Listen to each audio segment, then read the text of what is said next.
आप सबका स्वागत है दोस्तों। आज मैं आपको एक ऐसी कहानी सुनाने जा रहा हूं जो आपकी नींदें उड़ा सकती है। ये कहानी एक लड़की की जो अपने पिछले जन्म के रहस्यों से जूझ रही थी। एक ऐसा रहस्य जो न केवल उसके लिए बल्कि उसके परिवार के लिए भी खतरनाक साबित हुआ। इस कहानी में एक ऐसा तांत्रिक है जो उसे अपने पिछले जन्म की वजह से परेशान कर रहा था। ये कहानी पुनर्जन्म, तंत्र मंत्र और एक खौफनाक खेल का जाल है। तो सुनिए the silent eco of the past, एक सच्ची और डरावनी कहानी। ये कहानी है दिल्ली के एक जाने माने परिवार की जिनका नाम था शिवानी। शिवानी का परिवार बहुत ही प्रतिष्ठित था। उसके माता पिता दोनों ही बड़े सरकारी अधिकारी थे। परिवार में सब कुछ सही चल रहा था। शिवानी के पिता विनोद यादव एक वरिष्ठ पुलिस अधिकारी थे और माँ सोनाली यादव एक प्रमुख स्कूल प्रिंसिपल। शिवानी भी एक होशियार और मेहनती लड़की थी जो साइंस में स्नातक कर चुकी थी। सब कुछ सामान्य था, लेकिन एक दिन उसके जीवन में एक ऐसा मोड़ आया जिसने सब कुछ बदल दिया। शिवानी को हमेशा से एक अजीब सी दिक्कत महसूस होती थी। रात को उसे अजनबी चेहरों का ख्वाब आता था जिनसे वो डरती थी। कभी कभी तो उसकी आंखों के सामने किसी महिला का चेहरा अचानक से आ जाता था और वो हड़बड़ी में उसे भूल जाती थी। लेकिन एक रात ऐसी घटना घटी जो शिवानी के जीवन को हमेशा के लिए बदल डाली। ये घटना उस रात हुई जब शिवानी अपने कमरे में सो रही थी। आधी रात के करीब वो अचानक जाग गई। उसका दिल बहुत तेज धड़क रहा था। कमरे का माहौल सर्द और अजीब लग रहा था। अचानक उसे एक बहुत ही तेज और डरावनी आवाज सुनाई दी, जैसे कोई चिल्ला रहा है। वो डरी हुई बाहर झांकने लगी, लेकिन कुछ भी नजर नहीं आया। अचानक उसे एक पुरानी किताब के बीच से एक कटा हुआ कागज दिखाई दिया जिस पर कुछ अजीब से चित्र बने थे। उन कागज को देखकर उसकी आंखों में एक अजीब सी जलन होने लगी। ऐसा लग रहा था जैसे ये पिक्चर्स, ये चित्र उसके पिछले जन्म से जुड़े हों। शिवानी ने कागज को ध्यान से देखा और उसे पढ़ने की कोशिश की। उस पर एक नाम था, कुंती देवी। जैसे ही उसने ये नाम पढ़ा उसकी आंखों में एक अजीब सा दर्द हुआ। उसे एक पुरानी यादें याद आने लगी। ये वही नाम था जो उसे पहले भी कई बार ख्वाबों में सुनाई देता था। अचानक उसके सामने कुंती देवी का चेहरा स्पष्ट हो गया। ये वही चेहरा था जो वो पहले कई बार देख चुकी थी। शिवानी को ये समझ में नहीं आ रहा था कि ये सब क्या हो रहा है। फिर कुछ दिन बाद शिवानी की तबीयत खराब रहने लगी। उसे बहुत कमजोरी महसूस हो रही थी और उसकी नींद में भी खलल पड़ने लगा। वो कई बार रात को अपने कमरे में बिस्तर से गिर पड़ती थी। उसकी माँ सोनाली ने उसे डॉक्टर के पास भी दिखाया, लेकिन कोई भी फायदा नहीं हुआ। डॉक्टर ने उसे एक मानसिक तनाव का शिकार माना, लेकिन शिवानी को महसूस हो रहा था कि कुछ और ही गड़बड़ है। एक दिन जब शिवानी के पिता विनोद यादव अपनी रोज की ड्यूटी से घर लौटे तो उन्होंने देखा कि शिवानी बेहोश पड़ी हुई थी। उसकी आंखें गहरी लाल थी और चेहरा पसीने से भीगा हुआ था। वो डर गए थे। इस स्थिति को देखकर विनोद ने अपनी जानकारियों में से एक तांत्रिक का नाम लिया, पुंडलिक तांत्रिक। वो एक प्रसिद्ध तांत्रिक था जो पूरे इलाके में अपनी तंत्र मंत्र की शक्तियों के लिए जाना जाता था। विनोद ने उसकी मदद लेने का फैसला किया। जब पुंडलिक तांत्रिक घर आया तो उसने शिवानी को देखकर कहा, ये लड़की किसी पुराने समय की बुरी आत्मा का शिकार हो गई है। यह आत्मा किसी तंत्र मंत्र से जुड़ी हुई है। इसे बचाने के लिए हमें जानना होगा कि यह आत्मा किससे जुड़ी है। तांत्रिक ने शिवानी की जांच शुरू की और पाया कि उसकी आत्मा के पीछे एक बहुत खतरनाक कहानी थी।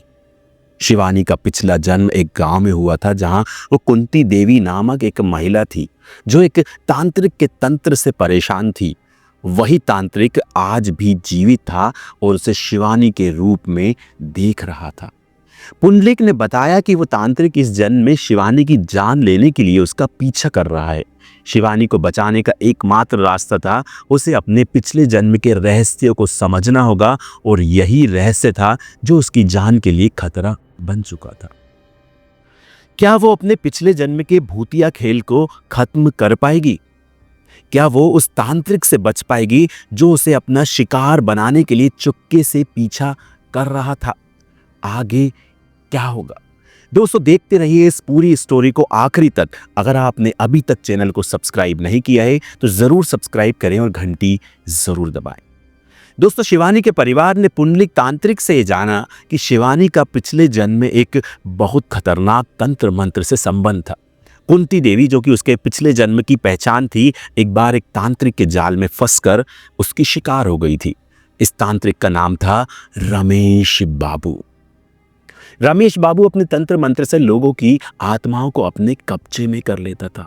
उसने कुंती देवी से भी यह तंत्र शक्ति प्राप्त की थी, लेकिन कुछ समय बाद कुंती देवी ने उसकी निंदा की और उसे चुनौती दी।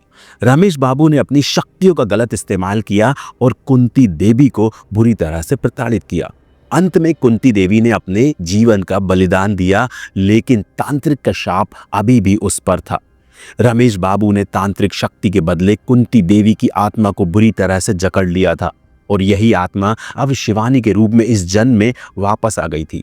तांत्रिक ने भी अपनी पुरानी शक्तियों को फिर से जागृत किया और शिवानी को खत्म करने के लिए उसका पीछा करना शुरू कर दिया। पुंडलीक तांत्रिक ने शिवानी को बताया कि इस आत्मा को शांत करने के लिए उसे अपने पिछले जन्म के कष्टों का सामना करना होगा। उसे कुंती देवी की आत्मा को शांति देनी होगी और रमेश बाबू को हराना होगा। लेकिन यह काम इतना आसान नहीं था। रमेश बाबू अब भी अपनी तंत्र मंत्र की शक्तियों से अजेय था, अपराजित था। उसने शिवानी को बहुत बार डराने की कोशिश की ताकि वो कमजोर हो जाए और उसकी आत्मा को पूरी तरह से अपनी जकड़ में ले लिया जाए। एक रात पुंडलिक तांत्रिक ने शिवानी को और उसके परिवार को एक पुराने मंदिर में बुलाया। वो मंदिर घने जंगल के बीच में था, वहां जाने से लोग डरते थे। पुंडलिक तांत्रिक ने शिवानी से कहा, आज रात तुमको खुद को कुंती देवी के रूप में देखना होगा ताकि तुम्हारी आत्मा को शांति मिल सके। रमेश बाबू यही चाहता है कि तुम डर के साथ आत्मसमर्पण कर दो, लेकिन अगर तुम अपनी पुरानी शक्ति को पहचान पाई तो तुम उसे हराने में सफल हो सकती हो। शिवानी डर के बावजूद तैयार हो गई। मंदिर में दाखिल होते ही वातावरण में अजीब सा सन्नाटा छा गया। दूर से एक शोर सुनाई दे रहा था, जैसे कोई बुरी शक्ति अपने पास बुला रही हो। पुंडलिक तांत्रिक ने शिवानी के सामने एक पुरानी पुस्तक रखी जो कुंती देवी से जुड़ी थी।